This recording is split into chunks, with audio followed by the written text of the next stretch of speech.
Did you know that over 70% of people experience self-doubt at some point, despite their achievements?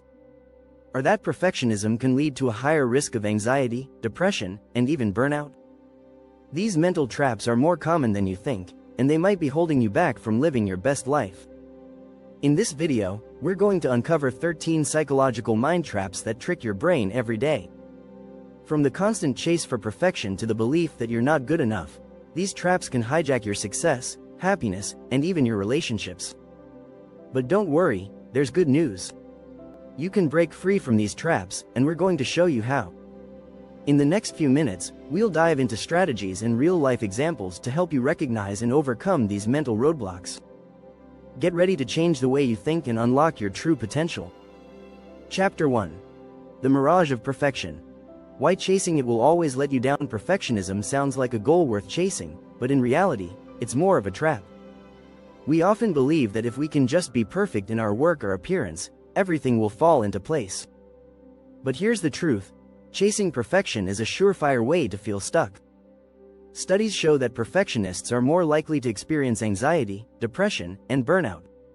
According to research from the American Psychological Association, perfectionism is linked to higher stress levels and lower life satisfaction. One of the key issues with perfectionism is that it sets unrealistically high standards. It's like trying to hit a moving target. No matter how hard you try, you never quite reach it. In fact, 30% of perfectionists report feeling unsatisfied with their achievements, even after working hard to meet their goals. The good news? You can break free from this mindset. One strategy is to embrace progress over perfection. Instead of focusing on flawless results, set small, achievable goals and celebrate the wins along the way. As writer Anne Lamott once said, perfectionism is the voice of the oppressor. Let your imperfections guide you to greater growth. Another powerful method is to practice self-compassion. Perfectionists tend to be their own harshest critics. But research by Dr. Kristen Neff has shown that being kind to yourself increases resilience and reduces stress. So, when you make a mistake, remind yourself it's part of the process. The aim is improvement, not perfection. Lastly, challenge your inner critic. Many perfectionists have a voice in their head that tells them they're not good enough. Counter that voice by writing down your strengths and positive qualities. These affirmations can help silence the negativity and put things into perspective. Remember, chasing perfection is like running on a hamster wheel.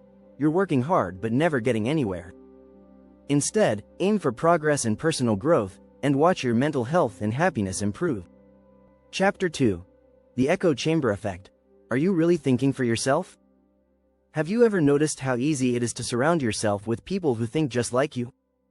This is called the echo chamber effect, and it's a dangerous trap for personal growth. It's the idea that we tend to seek out information in groups that confirm what we already believe, while shutting out anything that challenges us. And while it feels comfortable, this type of thinking limits your perspective. In a world of social media bubbles, the echo chamber effect has become even more powerful.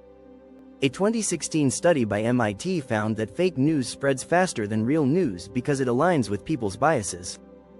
So, the next time you find yourself scrolling through a feed filled with opinions that echo your own, take a moment to reflect. Breaking out of the echo chamber starts with intentional exposure. Make an effort to follow accounts or read articles that offer different viewpoints. By doing so, you can expand your horizons and challenge your own assumptions. It's about finding balance, not blind agreement. Another strategy is to engage in active listening. Instead of waiting for your turn to speak, listen with an open mind. Psychologist Carl Rogers once said, "The only way to deal with this life meaningfully is to find one's own way, to experience it directly, and to live in the moment." When we actively listen, we give ourselves the chance to learn and grow. If you're truly interested in personal growth, seek out debates or conversations with people who challenge you. Engage in respectful, open-minded dialogue. You don't have to agree, but you can appreciate different perspectives. This approach encourages intellectual flexibility and will help you think critically about your own beliefs. Being exposed to new ideas doesn't mean you'll change your mind overnight, but it allows you to think for yourself, not just echo the voices around you. Chapter 3. The Sunk Cost Fallacy. How your past decisions are holding you back. Ever stayed in a bad relationship or continued a project just because you'd already invested so much time or money into it? This is called the sunk cost fallacy, and it's one of the most common psychological traps. It's the idea that past investments, whether time, money, or energy, should influence current decisions, even when they no longer serve us. But the truth is, the past is gone, and clinging to it only keeps you stuck. Psychologist Daniel Kahneman, who won the Nobel Prize in Economic Sciences, has extensively studied how people fall into this trap.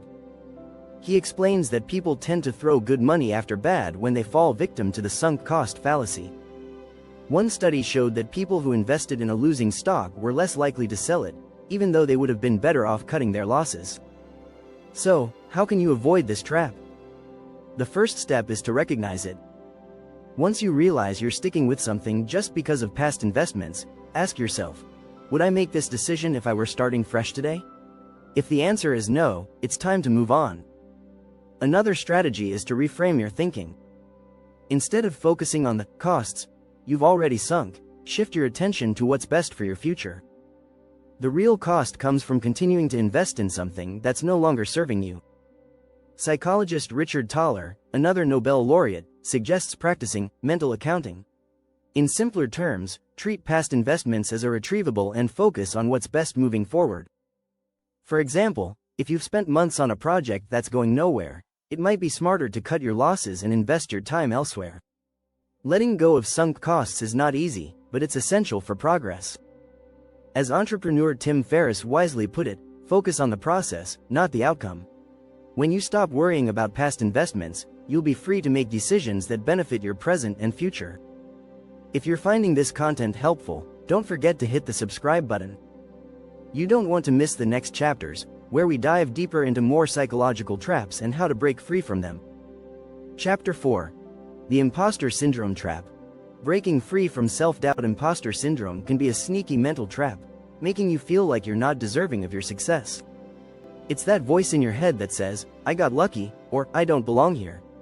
Surprisingly, nearly 70% of people experience this at some point, regardless of their achievements.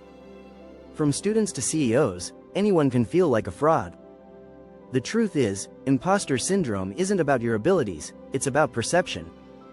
You might believe you don't measure up, even though evidence shows you do. A study from the University of Phoenix revealed that 58% of women in the workplace feel like imposters. It's clear that self-doubt can affect both men and women, even at the top of their game. One way to fight this trap is to reframe your thoughts. Instead of focusing on what you don't know, highlight what you've already accomplished.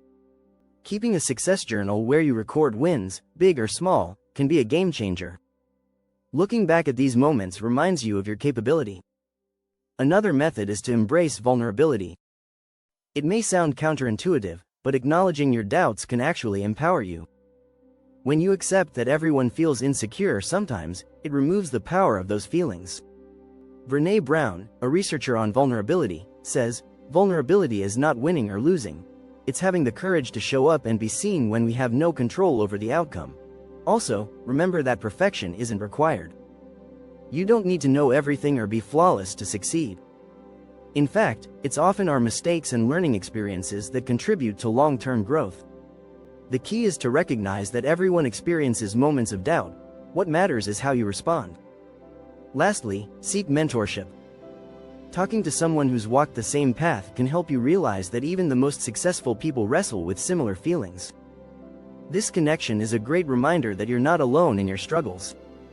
If this content is resonating with you, make sure to hit that subscribe button so you can learn more about overcoming these mind traps. Chapter 5. The all or nothing fallacy.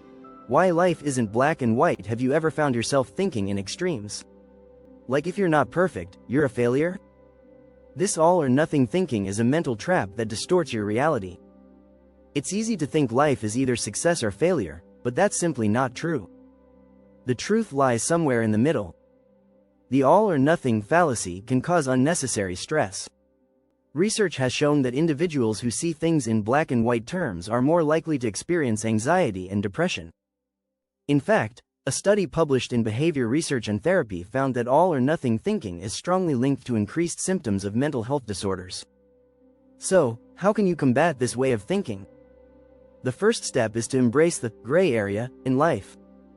If you don't score 100% on a test, it doesn't mean you've failed, it just means there's room for improvement. Perfection isn't the goal, progress is. One powerful strategy is to practice flexible thinking. This means challenging extreme thoughts and looking for middle ground.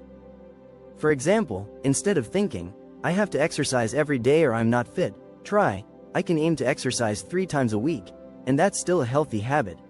Another tip is to break goals into smaller, more manageable steps.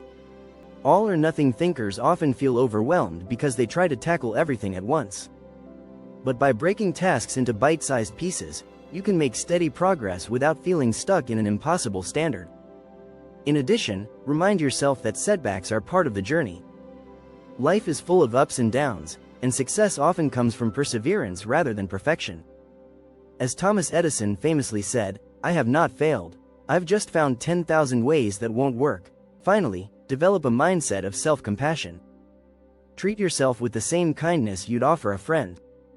If you slip up, don't condemn yourself. Instead, recognize that mistakes are part of growth and give yourself credit for trying. Chapter 6. The Anchoring Bias. How your first impressions are messing with your mind. The anchoring bias is a psychological trap where you rely too heavily on the first piece of information you encounter. Whether it's a number, idea, or opinion, the first impression can disproportionately influence your decisions. This bias affects everything from shopping to hiring decisions, and it can even affect relationships. Research shows that the anchoring bias is incredibly powerful.